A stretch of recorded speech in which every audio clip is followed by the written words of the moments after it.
Oi pessoal, eu sou o David, bem-vindos a mais um vídeo do canal. E hoje nós vamos conversar sobre o livro Deus o Ama do Jeito que Você É, do Brennan Manning. O Brennan Manning é muito conhecido por ter escrito vários livros, né? Entre eles o Evangelho Maltrapilho, que tá ali pra eu poder ler. Deixa eu mostrar pra vocês. Esse aqui, o Evangelho Maltrapilho, que tá ali na minha lista pra poder ler, eu vou ler ele algum dia. E eu não conhecia, não tinha lido nada do Brennan Manning, e eu só conhecia realmente esse Evangelho Maltrapilho, conhecia só de ouvir falar. E até que eu tive contato com Deus o Ama do Jeito que Você É. Eu li ele, se eu não me engano, foi em setembro. E agora eu tô fazendo vídeo. Vamos ver se eu lembro de algumas coisas que me chamaram a atenção. Deus o Ama do Jeito que Você É vai ser, acho que se eu não me engano, o último livro que ele escreveu.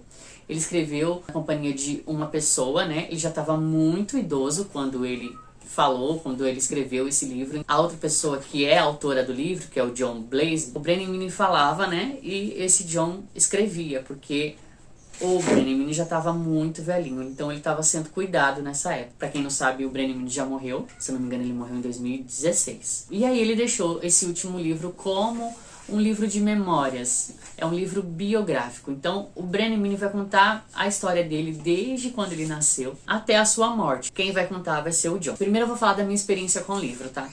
Primeiro eu não estava conseguindo entender aonde ele queria chegar com o livro.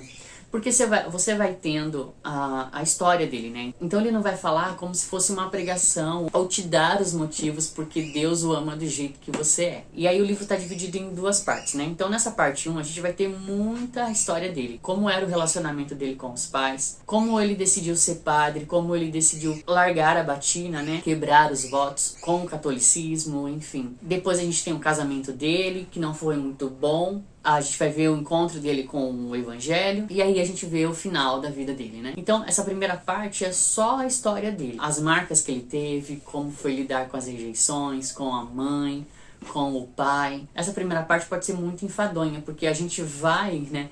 Deus ama do jeito que você é, você vai querer encontrar ali razões para que você entenda o que ele quer dizer com o título. Deus ama do jeito que você é, e ele começa a falar da história dele. Na verdade, ele tá falando como ele era, né? Quais os desafios que ele tinha pra entender o amor de Deus. E quando a gente chega na parte 2 do livro, a gente entende aonde ele quer chegar, e aí o livro faz todo sentido. E aí eu vou destacar duas coisas que o Brennan Manning viveu, que me chamou muita atenção. Primeiro foi a rejeição com a mãe, né? Principalmente da mãe, que queria uma menina, né? E veio o Brennan. Ela já tinha um filho, e aí o segundo filho, como a mãe queria uma menina, enfim, aí já começou a rejeição daí. E principalmente do lado da mãe, ela é muito abusiva. Então ele sofreu muitas marcas desse período. Tanto é que é por isso que ele também vai decidir virar padre, para ver se conseguia agradar, enfim. Tem toda uma história por trás. Então a primeira coisa que eu queria falar é sobre essa rejeição, né? Como ele vai superar isso e como às vezes ele não vai superar. E a segunda coisa que me chamou muito a atenção foi da fraqueza dele. O Brennan Manning tinha fraqueza com a bebida. Então o que acontecia com ele? Depois que ele se converteu, ele pregava, né? Ele ia para os púlpitos. Quando ele saía dali, ele passava por um momento de reclusão. Ele ficava, acho que no máximo uma semana dentro de um hotel, se embriagando, bebendo, né? Perdendo a consciência, enfim, acordando semanas depois. E ele vivia essa vida que destoa, vamos dizer assim, aos nossos olhos, do Evangelho, que destoa muito sobre o conceito de cristianismo que a gente tem. O Brennan Manning passa por esse processo, né, de cura. Ele muda sim, mas ele teve aí uma semeadura, né, para poder colher. Ele teve frutos dessas coisas ruins que ele fez, né? Quando você lê o livro, você vai entender. E aí sim, ele vai entrar no quesito Deus o ama do jeito que você é, porque você nunca vai ser do jeito que Deus gostaria, você nunca será perfeito. E essa frase está aqui bem no começo do livro, que chama atenção, né? Deus o ama do jeito que você é, não do jeito que você deveria ser, pois você nunca será do jeito que deveria ser. E aí lá pro final do livro, o Brennan Manning vai trazer essas reflexões, que não há nada que você faça que Deus possa te amar mais, que nem o Max Lucado diz, e não há nada que você deixe de fazer para que Deus deixe de te amar. Deus te ama do jeito que você é, apesar das falhas, apesar dos seus erros. E aí ele vai começar a pintar o que é graça. E realmente a graça é isso. Ele vai falar de pesos que ele carregava na vida, porque ele precisava ser de um jeito. E mesmo com o coração dele voltados para as coisas espirituais, enfim, para Deus, ele tinha áreas da vida que ele precisava arrumar. E tinha coisas que ele não conseguia fazer. Mas isso não mudava nada o amor de Deus por ele. E na verdade, na vida cristã, a gente acaba colocando vários pesos. A gente acha que a gente pode fazer alguma coisa para agradar a Deus. Não só agradar a Deus, mas fazer algo para que Deus nos ame. E isso nunca vai acontecer, porque o amor de Deus é imutável.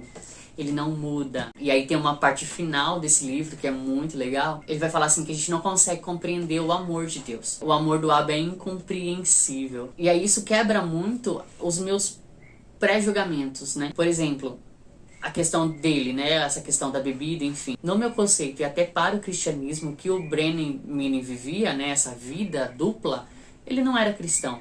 Mas aí entra a questão que ele vai falar. O amor de Deus é inquestionável. A gente não consegue questionar, a gente não consegue moldar. Eu não consigo falar que Deus ama tal pessoa por isso, porque ela deixou de fazer isso. Ele revisou muito o meu pré-julgamento, sabe? Eu conversando com uma pessoa um dia, ela me perguntou, mas você acha que fulano realmente é cristão? Devido a algumas atitudes que contradizem o cristianismo. E aí eu lendo esse livro, eu parei pra pensar e falei assim, eu não posso julgar, eu não posso determinar. Quem escolhe amar é Deus, não eu. Então eu não posso colocar todo mundo numa caixinha, porque cada pessoa tem a sua história, a sua individualidade. Deus sabe o motivo dos erros daquela pessoa. E ler esse livro me ajudou muito nisso, nessa questão do pré-julgamento e entender que não sou eu que escolho quem Deus vai amar, é Ele. E aí esse ensinamento fica muito prático no livro. E aí para terminar, eu só queria falar uma coisa que eu achei muito interessante. No final do livro a gente tem vários relatos de várias pessoas que conheceram o Brené Minnie, né? Que foram tocados por ele de alguma forma. Eu achei muito fantástico, porque mesmo com todas essas questões que ele tinha para resolver, e mesmo com essa vida tão doida que ele tinha, ele tocava as pessoas. Ele conseguiu mudar várias pessoas. E ele conseguiu extrair de si o melhor para essas pessoas. Então, mesmo com toda essa dificuldade, mesmo com toda essa limitação, o Brené Minnie tocou pessoas, mudou, conseguiu mudar pessoas. E claro que não é ele, né? É o poder de Deus na vida dele. É muito interessante ver isso, ver essa história por esse ângulo. E isso me fez lembrar de uma passagem que Paulo fala, né? Que nós temos esse tesouro, o tesouro de Jesus, né? O tesouro de Deus, em vasos de barro, que é a gente. Um vaso de barro que é imperfeito, não é tão lindo. Poderia ser um vaso muito melhor de ouro, não, mas temos em vasos de barro, coisas frágeis, para que a excelência do poder seja de Deus e não nossa.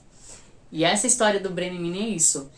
Esse vaso de barro que tinha a presença de Deus, que conseguiu tocar outros vasos, outras pessoas. Então, ler essa história para mim nesse quesito, entender o amor de Deus, não só para mim, porque Deus me ama apesar dos meus erros, apesar das minhas escolhas, mas Deus também, Ele ama o outro também, né? Eu preciso entender isso, que Deus também ama o outro na sua particularidade, nas suas limitações e nos seus erros também. E principalmente que ele descortina, né? Essa questão da vida cristã ser perfeita, né? Não, a vida cristã não é perfeita. E a gente tem isso em todos os personagens da Bíblia. Por exemplo, as 12 tribos de Israel eram uma família totalmente destruída, a ponto deles venderem o próprio irmão para o Egito como escravo. Jacó, que é Israel, tinha filho predileto. Isaac também tinha um filho predileto. Abraão era mentiroso. Lógico que Deus foi trabalhando esses defeitos neles, né? Mas esse livro é fantástico por conta disso. Ele vai tirar essa casca de cristianismo perfeito, que ele não existe, né? Isso é uma utopia. E para encerrar, eu queria dizer o que Paulo fala sobre o amor de Deus, né? Que ele fala, eu quero que vocês conheçam a altura, a largura, a profundidade do amor de Deus. Eu acho que esse livro é isso. A gente não consegue mensurar, ou quando a gente começa a conhecer, a gente não tem noção da altura, da largura, da profundidade, do amor de Deus por nós, principalmente quando se trata dos nossos erros. E apesar do Brené Minnie ter uma boa oratória, ser bem talentoso, ele tinha também os seus defeitos, né? E assim é a vida cristã, com as suas qualidades e os seus defeitos, que com a ajuda de Deus você pode superar todos eles. Bom, eu deixo com vocês. Deus o ama do jeito que você é, do Brené Minnie, da editora Mundo Cristão. Eu espero que você tenha gostado. Não deixe de curtir, não deixe de comentar, não deixe de falar o que você achou. Espero você numa próxima. Um abraço. Tchau, tchau.